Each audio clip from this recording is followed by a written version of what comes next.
السلام علیکم ورحمۃ اللہ وبرکاتہ۔ الحمد للہ والصلاة والسلام علی رسول اللہ وعلی آلہ وصحبہ ومن بہدیہ اہتدی اما بعد۔ 26واں پارہ حامیم۔ اس پارے کے شروع میں اللہ تبارک و تعالی نے ان لوگوں کی حالت اور کیفیت بیان فرمائی کہ جو اللہ کو چھوڑ کر غیر اللہ کو پکارتے ہیں۔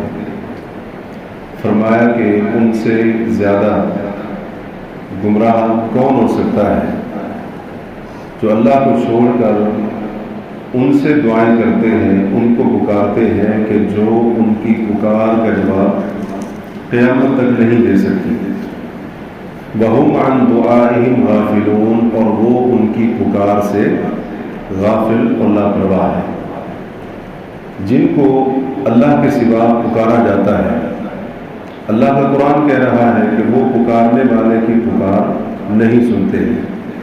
تو اس لیے کیا ضرورت ہے بندے کو اپنے عقیدے کو خراب کرنے کی اور اپنے ایمان کو ضائع کرنے کی، کہ جب قرآن کہہ رہا ہے کہ وہ صدا دینے والے کی صدا کو نہیں سنتے ہیں، اس کے مقابلے میں اللہ تبارک و تعالیٰ پکارنے والے کی پکار کو سنتا بھی ہے اور دعا کرنے والے کی دعا کو قبول بھی کرتا ہے، اور یہ یقینی بات ہے۔ اور اس کے اندر عقیدے کی بھی سلامتی ہے۔ تو جس چیز کے اندر عقیدے کی بھی سلامتی ہو اور اللہ رب العالمین کا وعدہ بھی ہو کہ دعا سنی بھی جائے گی، پکار اس کا جواب بھی دیا جائے گا، تو یقیناً اسی چیز کی طرف انسان اپنے آپ کو لے جائے اور اسی کے اوپر عمل کرے۔ ورنہ پھر یہی ہوگا کہ انسان یہ سمجھتا رہے گا کہ میں فلاں کو پکار رہا ہوں، وہ میری تکلیف دور کر دے گا، مجھے فائدہ دے گا، اور حالت یہ ہے کہ اس کو سرے سے پتہ ہی نہیں ہے۔ اس کے بعد اس صورت میں ماں باپ کے حوالے سے خاص طور پر یہ نصیحت کی گئی کہ ہم نے انسان کو اس کے ماں باپ کے ساتھ اچھا سلوک کرنے کی نصیحت اور وصیت کی ہے، کیونکہ حملتہ امہ کرہا ووضعتہ کرہا، انسان کی ماں نے انسان کو انتہائی مشقت کے ساتھ اٹھایا اور انتہائی مشقت کی حالت میں اس کو جنم دیا۔ ماں باپ کی اولاد کے لیے بڑی قربانیاں ہوتی ہیں، اور اسی طرح سے ماں باپ اپنی اولاد کے لیے بہت زیادہ تکلیفیں، مشکلات اور مشقتیں برداشت کرتے ہیں۔ تو اس لیے ہمارا دین یہ کہتا ہے کہ ماں باپ کے ساتھ حسن سلوک کرنا ہے، اچھا سلوک کرنا ہے، ان کے ساتھ ان کی خدمت کرنی ہے اور ان کے حقوق کو ادا کرنا ہے، ان کے ساتھ بدسلوکی نہیں کرنی اور اسی طرح سے ان کو تکلیف نہیں پہنچانی ہے، کسی بھی طریقے سے ان کے ساتھ اذیت والا اور اسی طرح سے ناروا سلوک نہیں کرنا ہے۔ ہمارے دین کے اندر اس کی اجازت نہیں ہے۔ والدین کو تکلیف دینا، ان کی نافرمانی کرنا اور ان کے ساتھ بدزبانی کرنا، ان کو تکلیف پہنچانا دین اسلام کے اندر بڑے گناہوں میں سے ایک بڑا گناہ ہے۔ آج اولاد کی حالت یہ ہوتی ہے کہ پہلی بات تو یہ ہے کہ اولاد ماں باپ کا خیال نہیں کرتی، خاص طور پر اگر ماں باپ بڑھاپے کی حالت میں ان کی خدمت کرنی پڑ جائے تو اولاد سمجھتی ہے کہ ہمارے اوپر ماں باپ بوجھ ہیں۔ ماں باپ کبھی بھی بوجھ نہیں ہوتے ہیں۔ ماں باپ انسان کے لیے سعادت اور خوش نصیبی کو حاصل کرنے کا ذریعہ ہے، اللہ کو راضی کرنے کا ذریعہ ہے، جنت کو پانے کا ذریعہ ہے۔ تو جو ماں باپ اللہ کو راضی کرنے، جنت کو پانے کا ذریعہ ہوں، وہ انسان کے اوپر بوجھ کیسے ہو سکتے ہیں؟ دوسری بات، اگر بعض دفعہ اولاد اپنے ماں باپ پر کچھ خرچ کر بھی دے تو تھوڑا بہت خرچ کر کے، تھوڑا سا ان کے ساتھ اچھا سلوک کر کے، تھوڑی سی خدمت کر کے اولاد اپنے ماں باپ کو تانا دیتی ہے کہ تمہارا ہمارے اوپر جو حق تھا ہم نے پورا کر دیا، ہم نے پورا کر دیا وہ حق۔ نبی علیہ الصلوۃ والسلام کا فرمان ہے لن یجزی ولد والدا، کوئی اولاد والدین کا حق ادا نہیں کر سکتی، ان کے حقوق پورے نہیں کر سکتی ہے، اور ان کی جو خدمت ہونی چاہیے، ان کے ساتھ جو حسن سلوک ہونا چاہیے، اللہ کے پیغمبر فرماتے ہیں کوئی اولاد اپنے والدین کا وہ حق ادا نہیں کر سکتی۔ جتنا ان کا حق ادا کرتے رہے پھر بھی ان کا حق ادا نہیں ہو سکتا ہے، کیونکہ ان کی اولاد کے لیے قربانیاں بڑی ہیں، انہوں نے بڑی تکلیفیں برداشت کی اولاد کے لیے. اس لیے کبھی بھی ہم اس غلط فہمی کے اندر نہ رہیں کہ اگر ہم نے ماں باپ کی تھوڑی سی خدمت کر دی، ہم سمجھے جی ہم نے ان کا حق ادا کر دیا. اور کوئی کچھ اولاد ایسی ہوتی ہے کہ ان کا انداز یہ ہوتا ہے کہ وہ جیسا کہ احسان جتلا رہے ہیں. احسان کس بات کا؟ ماں باپ کی خدمت کے اوپر کون سا احسان؟ تمہارے اپنے ماں باپ اگر ان کی خدمت کرو گے تو اس میں احسان جتلانے والے کوئی بات نہیں ہے. احسان جتلاؤ گے اپنا اجر و ثواب برباد کر بیٹھو گے. اس کے بعد سورۃ احقاف کے آخر میں جنوں کے قرآن سننے کا واقعہ ذکر ہوا ہے. ایک مرتبہ انہوں نے نبی کریم صلی اللہ علیہ وسلم سے قرآن سنا، قرآن نے ان کی زندگی کو ایسا بدل دیا کہ وہ قرآن سن کر نہ صرف اس پر ایمان لے آئے بلکہ قرآن کی دعوت لے کر اپنے اپنے علاقے اپنے اپنے قبیلے کی طرف نکلے اور کہا کہ ہم جا کر اپنی قوم کے لوگوں کو اس کتاب ہدایت کی طرف بلائیں گے، اس کی دعوت دیں گے. ایسا قرآن کو ان کے اوپر اثر ہوا. اب اس میں ہمارے لیے سوچنے کا مقام ہے. جنہوں نے ایک مرتبہ قرآن سنا زندگی بدل گئی. ہم نے کتنی بار قرآن سنا؟ کوئی فرق پڑا؟ کتنی بار ہمیں اللہ کی آیات پڑھ پڑھ کر سنائی گئی، ترجمہ بھی بتایا گیا، مفہوم بھی بتایا گیا، تفسیریں کر کر کے سنائی گئی. کیا ہماری عادات بھی بدلی؟ ہمارے معاملات میں فرق آیا؟ ہماری زندگی میں کوئی تبدیلی آئی؟ یہ مجھے اور آپ کو سوچنا ہے. قرآن کریم تو ایسی کتاب ہے، ایسی پرتاثیر، ایسی اثر رکھنے والی کتاب ہے، ایسا کلام ہے کہ جنوں جیسی یہ جو شریر قسم کی مخلوق اس کے اوپر بھی اتنا زبردست اور گہرا اثر ہوا. تو ہمیں بھی چاہیے کہ ہم اس کا اثر قبول کریں، اس کی تاثیر کو قبول کریں اور ہم اپنے دل کی گہرائیوں کے اندر قرآن مجید کو اتاریں تاکہ اللہ تعالیٰ قرآن کی وجہ سے ہمارے دل کی دنیا کو بھی بدل دے، اللہ ہماری زندگیوں کو بھی تبدیل کر دے. یہ کتاب انقلاب ہے، اس کی وجہ سے اپنی زندگیوں کے اندر انقلاب لے کر آئے. اس کے بعد سورہ محمد ہے. سورہ محمد پہ اللہ تبارک و تعالیٰ نے ایک اصول بیان کیا ہے. فرمایا یا ایھا الذین آمنوا ان تنصروا اللہ ینصرکم ویثبت اقدامکم.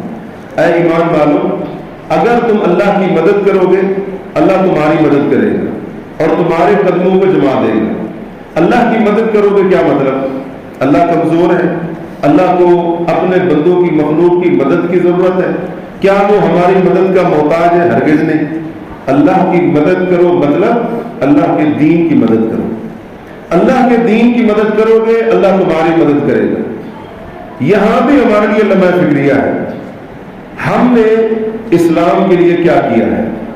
یہ ایک ایسا سوال ہے جو ہم میں سے ہر مسلمان کو اپنے آپ سے کرنا چاہیے. میں نے دین اسلام کے لیے کیا کیا ہے؟ اپنے دین کی خدمت کتنی کی ہے؟ اسلام کی نصرت کے لیے، اپنے دین کے دفاع کے لیے میں نے کون سا کردار ادا کیا ہے؟ کتنی قربانیاں دی ہیں اپنے دین کی سربلندی کے لیے؟ کیا میری یہ خواہش ہے، میرے اندر یہ تڑپ ہے، میرا دل یہ چاہتا ہے، میری دلی تمنا ہے کہ اللہ کا دین نافذ بھی ہو، غالب بھی ہو اور اللہ کے دین کو عروج اور ترقی حاصل ہو؟ کیا یہ میرے اندر خواہش موجود ہے اور اس کے لیے میں نے عملی طور پر کتنا حصہ ڈالا ہے، کتنی کوشش کی ہے؟ یہ ایسے سوال ہیں جو ہم میں سے ہر ایک کو اپنے آپ سے کرنے چاہیے اور عموماً ان کا جواب نفی کے اندر ملتا ہے. صحیح بات یہ ہے کہ ہم دنیا کے لیے بڑی کوشش کرتے ہیں، باقی معاملات کے لیے بڑی کوشش کرتے ہیں، اپنی انا کے لیے بڑی قربانیاں دیتے ہیں، اپنی انا کے لیے، انا کی تسکین کے لیے، اپنی میں کو جو ہے نا اونچا کرنے کے لیے ہم بڑی قربانیاں دیتے ہیں. لیکن اللہ کے دین کو اونچا کرنے کے لیے بھی ہم نے کبھی قربانی دی؟ دین کے لیے وقت دیا ہو، دین کو ہم نے سیکھنے کی کوشش کی ہو، دین کو جب ضرورت پڑی ہو ہم نے دین کا دفاع کیا ہو، اللہ کے دین کے تحفظ کے لیے ہم ڈٹ کر کھڑے ہو گئے ہو؟ یہ سارے کے سارے سوالات یہ ہمیں اپنے آپ سے کرنے چاہیے.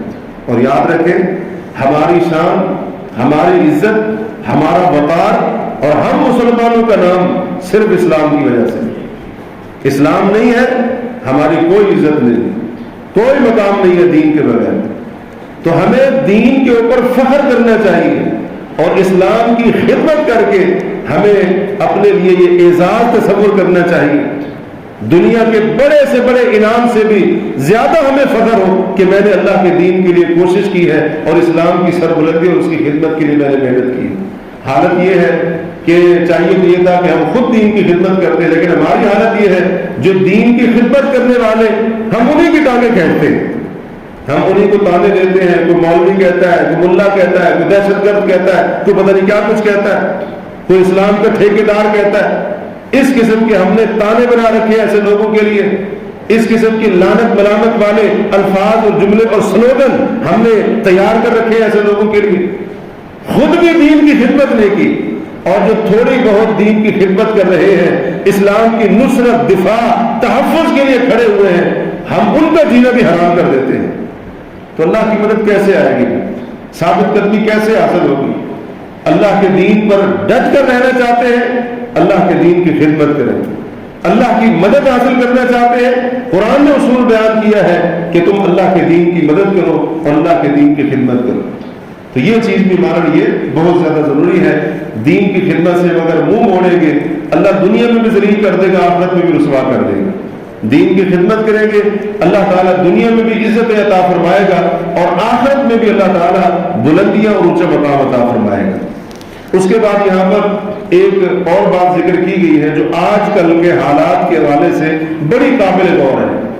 وہ کیا ہے؟ اللہ تعالیٰ نے کفار کے بارے میں فرمایا ذَلِكَ بِأَنَّهُمْ كَرِهُوا مَا أَنزَلَ اللَّهُ فَأَحْبَطَ أَعْمَالَهُمْ، انہوں نے اللہ کی نازل کردہ شریعت کو ناپسند کیا، اللہ نے ان کے اعمال کو تباہ کر دیا، برباد کر دیا۔ ایک مسلمان کے دل میں دین کی کسی بات کے بارے میں نفرت نہیں ہونی چاہیے، نہ دین کی نفرت ہو، نہ شریعت دین کے کسی مسئلے کسی حکم کے بارے میں نفرت ہو۔ آج بعض مسلمان ایسے ہوتے ہیں کہ دین کے ساتھ ان کی نفرت ان کے منہ سے نکل رہی ہوتی، فلاں چیز کو اللہ نے کیوں فرض کر دی، ہم کو اتنے فارغ ہیں 5 وقت نماز فرض کر دی۔ یہ دین کے ساتھ نفرت، نعوذ باللہ من ذلک۔ اور جو انسان اس قسم کی نفرت اور اس قسم کا بغض اسلام کے بارے میں رکھتا ہے، وہ کسی بھی حالت میں مومن نہیں ہو سکتا ہے، اور اس کی نیکیاں، اس کی عبادتیں، اس کے نیک اعمال، اللہ نے فرمایا فَأَحْبَطَ أَعْمَالَهُمْ، ان کے عمل برباد ہو جاتے ہیں۔ کسی کو پردے سے نفرت ہے، کسی کو داڑھی سے نفرت ہے، کسی کو جو ہے دین کے کسی اور مسئلے سے نفرت ہے، اسلام میں کسی چیز کو حرام کر دیا، سود، رشوت، شراب وغیرہ، بدکاری وغیرہ، اس کو اس سے نفرت ہے، اب یہ چیزیں بھی حرام ہے، فلاں چیز بھی حرام ہے، اب ہم زندہ رہیں کیا کریں، زندگی گزارنی نہیں گزارنی۔ یہ انداز مومنوں کے نہیں ہوتے ہیں، یہ باتیں اہل ایمان کی زبان پر نہیں ہوتی ہیں۔ ہم یہ کریں، ہم وہ نہ کریں، ہم کوئی غلام تھوڑی ہے، ہم کسی کے پابند اور قیدی تھوڑی ہیں، ہم آزاد ہیں، ہم لبرل ہیں، ہم جیسے چاہیں گے زندگی گزاریں گے۔ اور دین کا جب کوئی مسئلہ بتایا جائے، قرآن کی بات بتائی جائے، اللہ کے پیغمبر کا حکم بتایا جائے، بندے کے دل میں نفرت، ناپسندیدگی، بغض پیدا ہو جائے، یہ چیز بندے کو ایمان سے محروم کر دیتی ہے، ایمان کا بیڑا غرق کر کے رکھ دیتی ہے۔ اور یہ چیزیں آج بعض مسلمانوں کے اندر پائی جا رہی ہیں، ان کی زبانوں سے اس قسم کے الفاظ سنے جا رہے ہیں۔ ہم نے ایسی کوئی بات نہیں کرنی ہے، دین کا کوئی مسئلہ ہمیں سمجھ نہیں آیا، ہم کہیں میرے علم کا قصور ہے، مجھے نہیں سمجھ آئی ہے اس بات کی، یہ نہیں کہ ہم نفرت پال لیں دین کی اس بات کے بارے میں۔ دین کے کسی مسئلے پر، شریعت کے کسی حکم پر میں عمل نہیں کر رہا ہوں، میں اقرار کروں، اعتراف کروں، میری کوتاہی ہے، میری غلطی ہے، مجھے عمل کرنا چاہیے تھا لیکن میں نے نہیں کیا۔ یہ انداز تو اس کی تو اجازت نہیں ہے، عمل نہ کرو اور میں اس کو نفرت کی نگاہ سے دیکھوں، دین کا حکم مسئلہ میں اس کو چھوڑوں بھی صحیح اور پھر میں اس کے بارے میں بغض رکھوں، دل کے اندر گھٹن اور ناپسندیدگی پیدا کر لوں، یہ چیز بندے کو ایمان سے محروم کر دیتی ہے، یہ چیز بندے کے دل سے ایمان کو کھینچ کر باہر نکال کر پھینک دیتی ہے۔ بندہ کب ایمان سے محروم ہو جائے اس کو پتہ بھی نہیں چلتا ہے۔ تو یہ ایک بہت بڑا فتنہ ہے اس وقت، اس فتنے کے بارے میں بھی ہمیں آگاہ بھی ہونا چاہیے اور اس سے اپنے آپ کو بچانا بھی چاہیے۔ عمل میں کوتاہی ہے، بات سمجھ نہیں آئی، بندہ اس کو سمجھنے کی کوشش کرے، عمل کرنے کی کوشش کرے، لیکن دین کے بارے میں نفرت قطعاً اپنے سینے اور دل کے اندر ہرگز نہ رکھے۔ اس کے بعد آگے اسی سورہ محمد کے اندر اللہ تعالیٰ نے اعمال کے بارے میں اصول بیان فرمایا ہے۔ فرمایا یا ایھا الذین آمنوا اطیعوا اللہ و اطیعوا الرسول ولا تبطلوا اعمالکم، اے ایمان والو اللہ کی اطاعت کرو، اللہ کے رسول کی اطاعت کرو، اپنے اعمال کو ضائع نہ کرو، برباد نہ کرو۔ مطلب اگر تم اللہ رسول کی اطاعت سے ہٹ کر عمل کرو گے تمہارا عمل برباد ہو جائے گا، ضائع ہو جائے گا، کسی کام کا نہیں، کسی کھاتے کا نہیں، بیکار ہو جائے گا، مردود ہو جائے گا، ریجیکٹ کر دیا جائے گا اس کو۔ کئی لوگ کہتے ہیں جی ہماری نیت تو اچھی ہے، ہم نے تو ثواب کی نیت سے کیا۔ عمل کے قبول ہونے کے لیے صرف ثواب والی نیت کا ہونا کافی نہیں ہے، اس عمل کا شریعت سے ثابت ہونا بھی ضروری ہے، اور دوسری بات یہ ہے کہ رسول اللہ صلی اللہ علیہ وسلم کے طریقے کے مطابق ہونا بھی ضروری ہے، تب جا کر وہ عمل اللہ کے ہاں قابل قبول ہوگا، ورنہ وہ عمل اللہ کے ہاں قبول نہیں ہو سکتا ہے، جیسا کہ یہاں پر واضح طور پر کہا گیا۔ اس کے بعد سورۃ الفتح ہے۔ سورۃ الفتح میں اللہ نے بہت ساری باتیں کہی، یہاں پر اللہ نے حدیبیہ اور صلح حدیبیہ کا بھی ذکر کیا، وہاں پر ایک بیعت ہوئی تھی جس کو بیعت رضوان کہتے ہیں، اللہ نے اس کا بھی ذکر کیا۔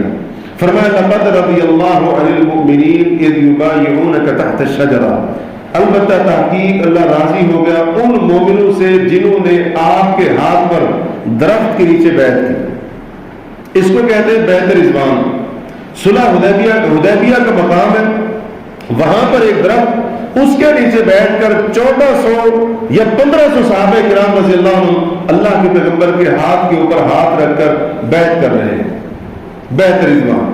اب یہاں پر اللہ تعالیٰ نے اس بیعت میں شریک ہونے والوں کو ایک تو مومن کہا ہے، اور ساتھ ہی اللہ نے آگے فرمایا فَعَلِمَ مَا فِي قُلُوبِهِمْ، جو ان کے دلوں میں تھا اللہ نے جان لیا۔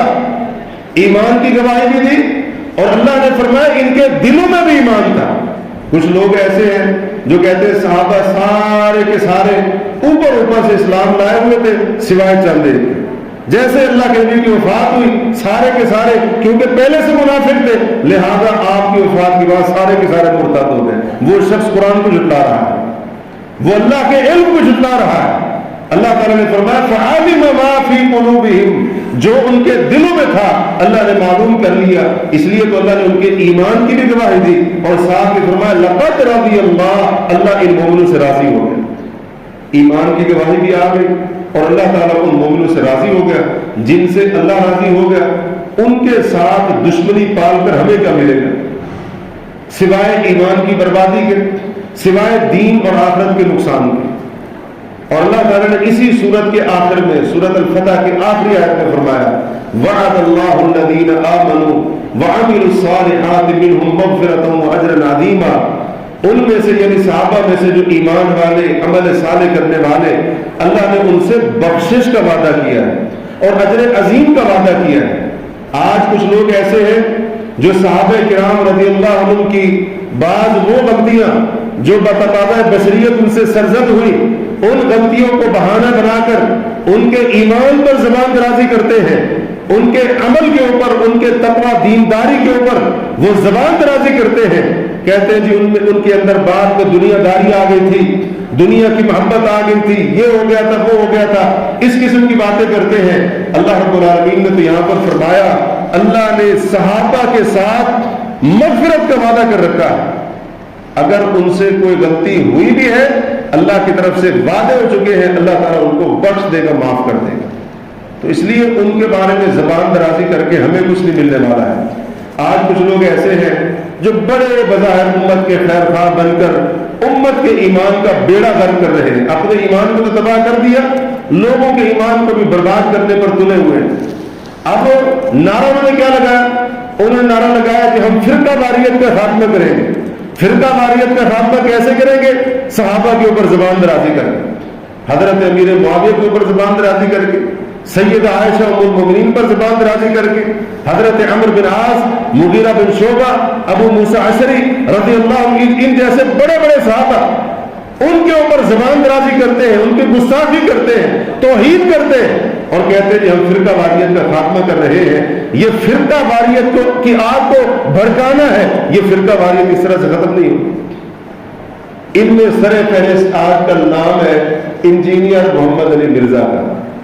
قرآن پڑھے، قرآن، اب لوگ دین کا علم کہاں سے سیکھ رہے ہیں؟ انجینئر سے۔ یہ تو ایسے ہے کہ جیسے ایک انسان کو کوئی ہارٹ کا مسئلہ ہو، دل کا مسئلہ ہو، وہ چلا جائے کسی پلمبر کے پاس، ڈاکٹر کے پاس نہیں گیا، وہ ہارٹ اسپیشلسٹ کے پاس نہیں گیا، وہ کس کے پاس گیا؟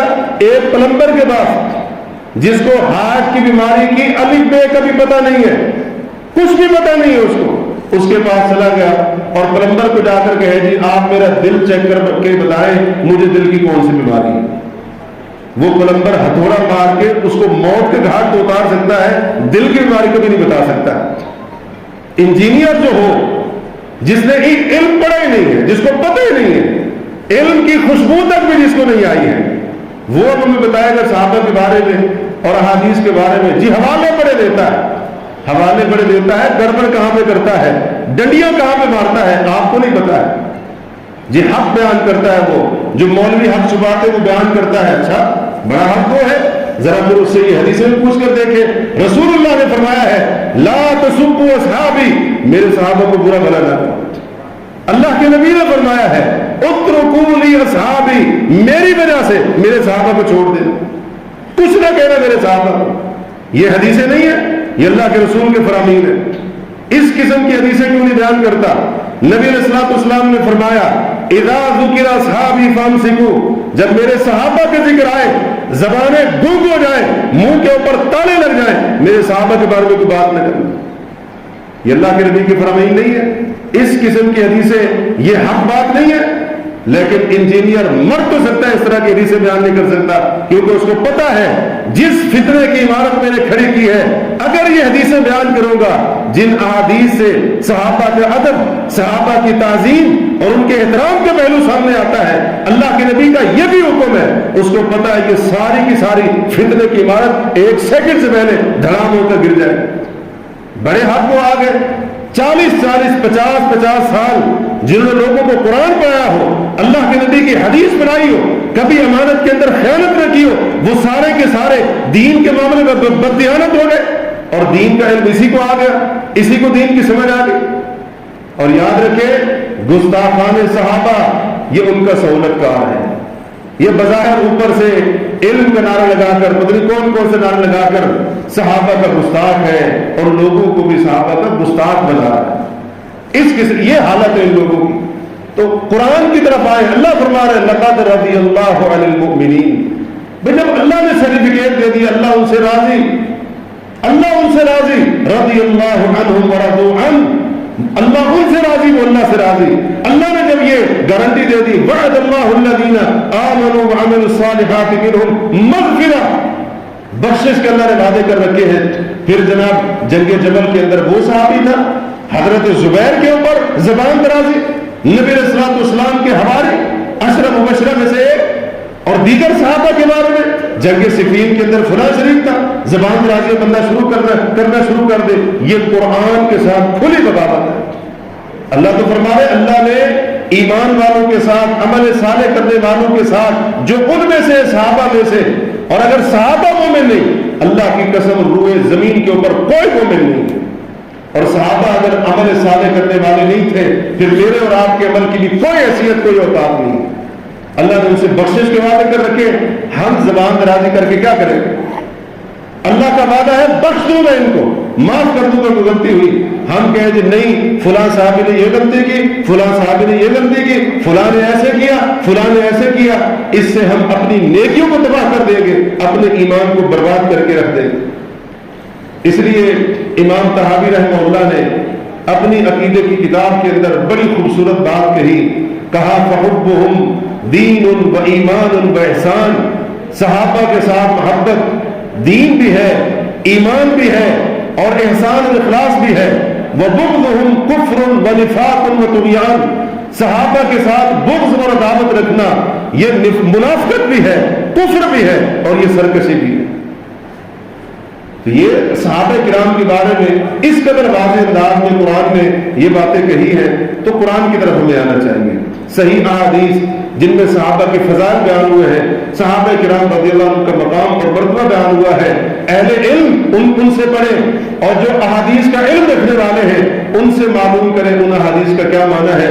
اس قسم کے فتنہ پرور لوگ جو شہرت کے بھوکے ہیں، جن کو اسی بات کے اوپر بڑا غرور اور فخر ہوتا ہے ہمیں تو جناب لاکھوں میں لوگ دیکھنے والے ہوتے ہیں، یہ شہرت کے بھوکے نہیں تو اور کیا ہے، یہ فتنے کے دل دادا، فتنے سے محبت کرنے والے، فتنہ پھیلانے سے محبت کرنے والے، دلچسپی رکھنے والے، ان کو کیا پتہ حدیث کیا ہوتی ہے اور حدیث کا صحیح معنی اور مفہوم کیا ہوتا ہے۔ انہوں نے تو اپنے وہ فتنے والے سازشی ذہن کے مطابق لوگوں کو صحابہ کے خلاف کرنا ہے اور صحابہ کے بغض اور عداوت کے بیچ ان کے دلوں کے اندر بولے ہیں، چاہے حدیث کے اندر تحریف ہی کیوں نہ کرنی پڑے، ڈنڈی کیوں نہ مارنی پڑے، اور یہ سب کچھ یہ کرتا ہے، یہ سب کچھ کرتا ہے۔ تو اس طرح کے لوگوں کے پیچھے لگ کر اپنے ایمان کو برباد کرنے کی ضرورت نہیں ہے۔ الحمدللہ حق گو علماء ربانیین، علماء حق اللہ کے فضل سے اس وقت بھی وافر تعداد کے اندر موجود ہیں، لیکن کیونکہ ہمیں متنفر کر دیا گیا، ہمیں علماء سے دور کر دیا گیا، ہمارے دلوں میں علماء کے بارے میں نفرت پیدا کر دی گئی، اس لیے ہم علماء کے قریب بھی نہیں جاتے ہیں اور ان کے پاس بیٹھ کر نہ کوئی بات پوچھنا گوارا کرتے ہیں اور نہ ہی ہم علماء کو اس قابل سمجھتے ہیں کہ ہمیں دین کا علم سکھائیں۔ ہم سمجھتے ہیں کوئی ڈاکٹر ہو، کوئی انجینئر ہو، اس قسم کا کوئی بندہ ہو فتنے بعد، ہم اس سے دین کا علم سیکھ لیں گے، اس کو اپنا استاد بھی بنا لیں گے، سب کچھ بنا لیں گے، لیکن مدرسے کا مولوی ہم اس سے جا کر علم سیکھیں، یہ ہمارا تکبر ہے، یہ ہماری انا ہے۔ اگر قرآن کا مفسر قرآن نہیں سکھائے گا ہمیں کون سکھائے گا؟ حدیث کا عالم اگر حدیث نہیں سکھائے گا اس سے جا کر سیکھیں گے، پھر کس سے سیکھیں گے؟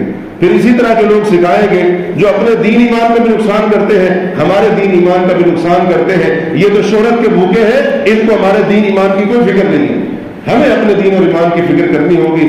اللہ تبارک و تعالیٰ ان باتوں کے اوپر ہمیں عمل کرنے کی توفیق عطا فرمائے، اور اس حوالے سے اگر کوئی کمی اور کوتاہی ہمارے اندر ہو اللہ تعالیٰ اصلاح کرنے کی توفیق نصیب فرمائے۔ وباللہ التوفیق، اقول قولی ھذا واستغفر اللہ لی ولکم۔